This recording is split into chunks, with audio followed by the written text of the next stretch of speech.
L'histoire, avec un grand H, ne se cache pas toujours dans les châteaux, dans les palais ou sur les lieux des plus grandes batailles.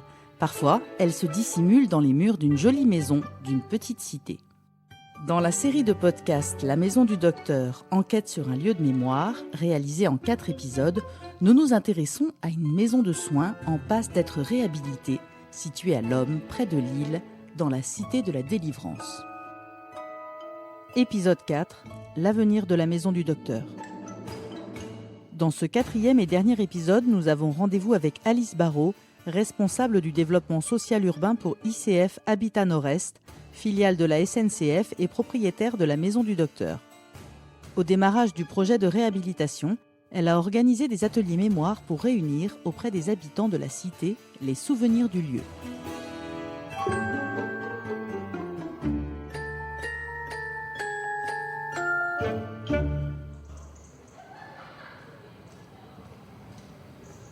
Bonjour Alice.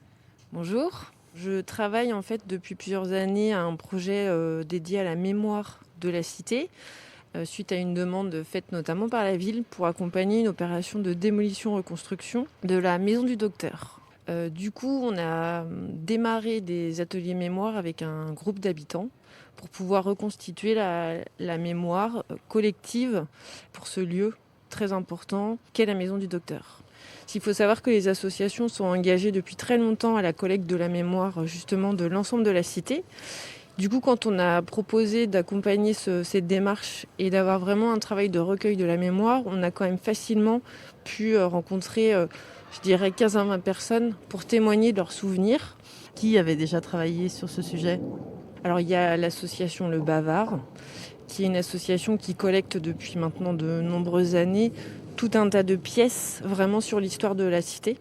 Notre association de locataires aussi s'est tout de suite investie dans la démarche. Et du coup, il y a tout un tas de souvenirs très marquants qui reflètent l'histoire de la politique sanitaire, mais aussi de la politique sociale par la suite, qu'on a pu retracer. Et son côté d'avant-garde, finalement, par rapport à l'époque, qui est ressorti très fortement. Après, nécessairement, quand on accompagne les habitants dans ce type de démarche, on se rend compte aussi que c'est pas facile de voir des bâtiments aussi importants dans leur histoire, voir leur fonction justement changer.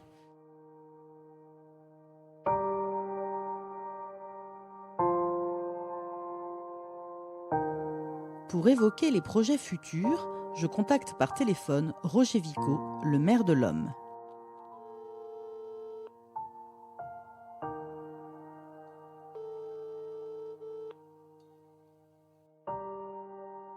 Selon vous, comment décririez-vous la délivrance au sein de votre ville ? Quelles sont ses spécificités ?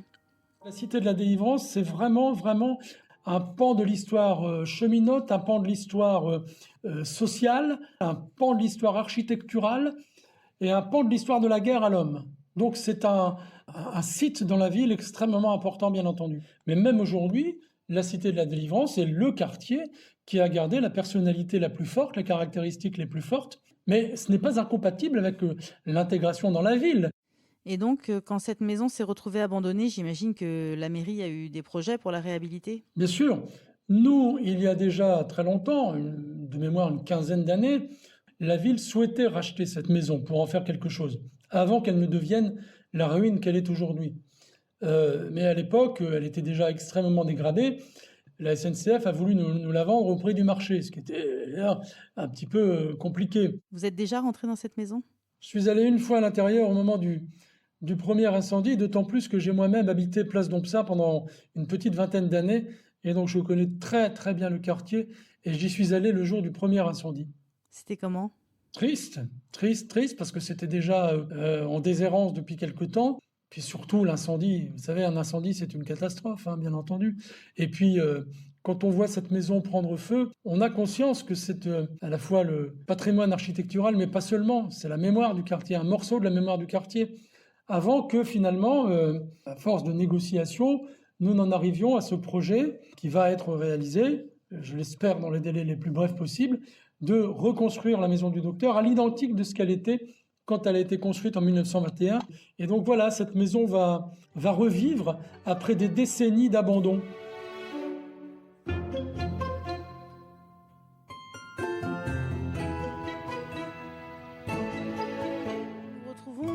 Monsieur Brilowski, qui est directeur à ICF Habitat Nord-Est, c'est bien ça? Bonjour. Directeur territorial, oui, bonjour. Alors, c'est vous qui êtes en charge du futur projet concernant la maison du docteur? Alors j'y concours, effectivement, on est modestement gardien de ces lieux, gestionnaire de ces lieux d'une manière générale, de cette cité des cheminots. Donc oui, effectivement, on travaille sur le devenir en perpétuelle renaissance de cette cité, et notamment sur cette maison du docteur. Alors, qu'est-ce qui a été décidé? J'imagine que le projet a pris plusieurs formes. Alors, dans les différents scénarios qui étaient possibles, c'était de le maintenir en l'état, sauf que techniquement, l'état du bâti ne le permettait pas. L'autre possibilité, c'était également d'avoir une continuité sur sa fonction sanitaire et sociale, sauf qu'en l'occurrence, la cité a beaucoup évolué et que d'autres espaces sont nés sur le sanitaire et social dans la ville.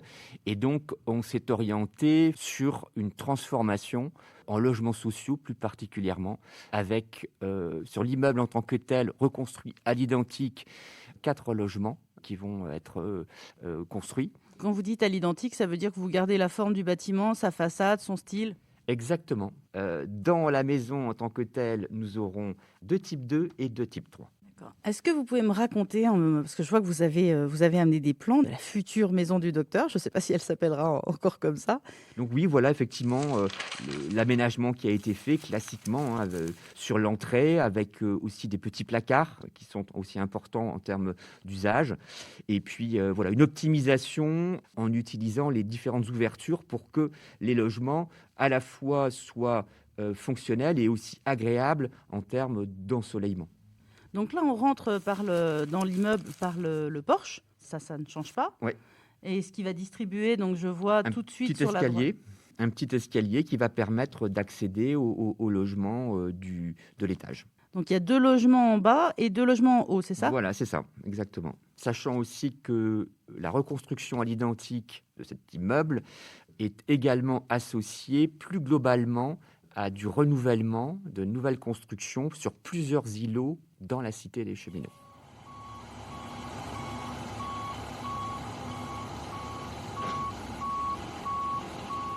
Donc effectivement, l'évolution que les habitants soulignent, c'est l'évolution d'une cité ouvrière qui a été construite par le patronat, entre guillemets.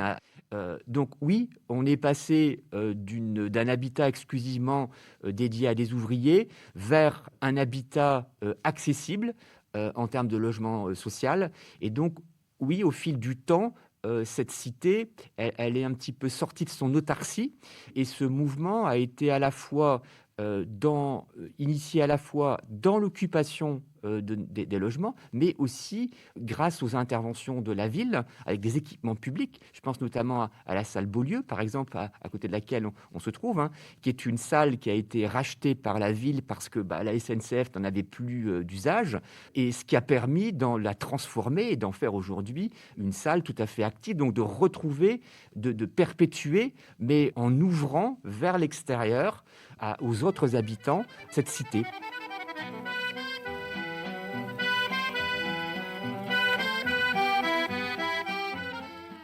À l'occasion des Journées du patrimoine, on s'est rendu compte qu'il y avait beaucoup de gens qui étaient intéressés pour cette visite, à la fois des gens de la cité, mais aussi des gens d'autres quartiers qui, à la faveur du confinement, venaient se promener un petit peu comme au début de l'histoire dans les années 20, où cette cité faisait l'objet de visites pour sa qualité architecturale, son occupation, et puis le fait que tout était très très bien réglé, tout très propre, et puis le concept hygiéniste qui avait présidé à sa construction.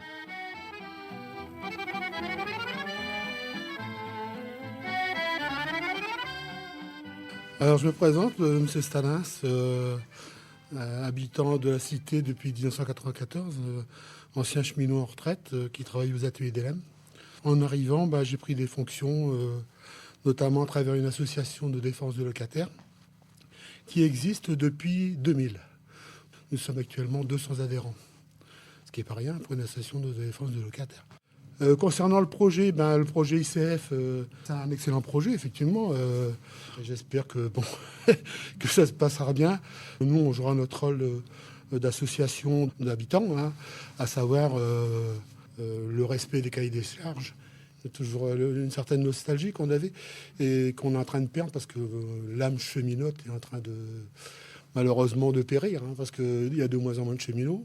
Vous, Thérèse, vous le ressentez comme ça aussi? Oui. Alors en fait, il y avait la particularité que les personnes habitaient dans le même quartier et travaillaient aussi souvent, partageaient la vie professionnelle et puis la vie personnelle.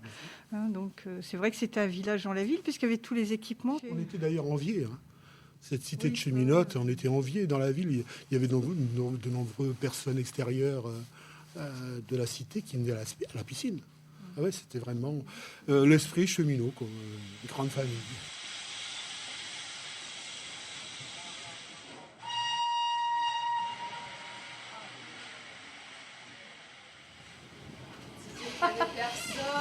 Non, on est là. Il y a encore une invitée surprise?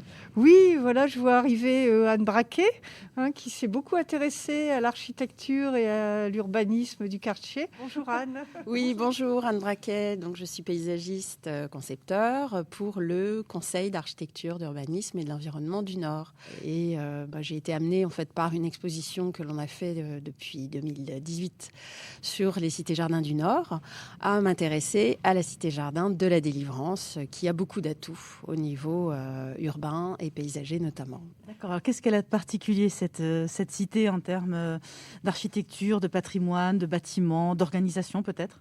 Oui, elle est intéressante parce qu'elle est assez caractéristique des cités qui ont été conçues à la fin de la guerre de 14. Et donc, ils avaient travaillé avec plusieurs architectes pour concevoir des modèles de maisons qui soient des maisons assez pittoresques, mais qui soient des maisons sociales, à 2, 3 ou 4 logements. Donc avec des styles qui étaient à la mode à ce moment-là, les styles néo-régionalistes, donc un peu normand, anglo-normand, ou lorrain, ou néo-flamand.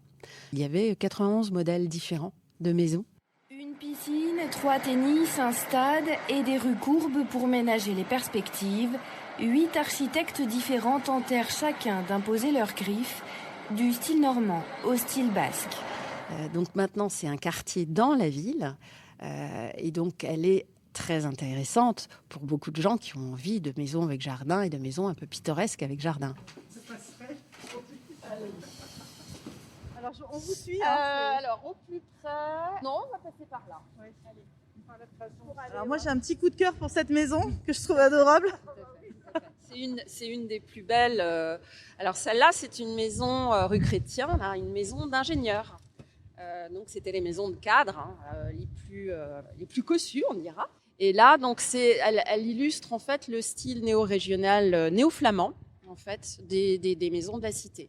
Donc, l'idée, c'était bien ça, c'était d'avoir un porche d'entrée, une petite clôture avec un portail, et que l'on voit la maison depuis l'espace public, donc que les haies soient taillées, mais pas trop hautes. Là, vous voyez des maisons que... Voilà où je venais rencontrer les familles à domicile. Donc, je me rappelle certaines familles en me demandant qu'est-ce qu'ils sont devenus, tout ça, voilà. Ça me rappelle beaucoup de choses. La maison du docteur, elle était de quel style? Un style peut-être néo-normand, enfin, ou anglo-normand, si vous voulez. Elle était en 2 parties, c'est-à-dire qu'il y avait la partie gauche par où on rentrait, qui était plutôt la partie accueil, mais en même temps la maison dans laquelle devait habiter le docteur.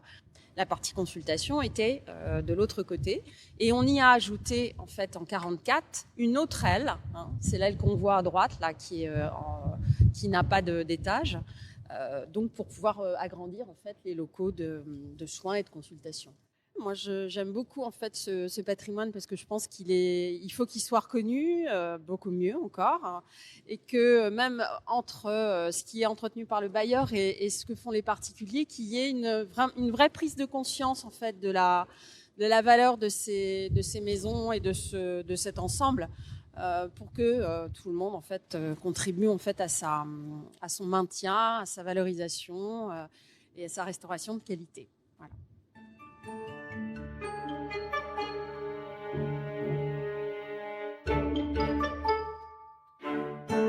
Je pense que c'est ici que notre aventure va se terminer, Thérèse. Oui. La maison du docteur, un lieu vraiment très emblématique de la cité de la Délivrance qui se prépare à une nouvelle aventure. Je pense, oui. Au revoir, Thérèse. Frédéric, merci aussi.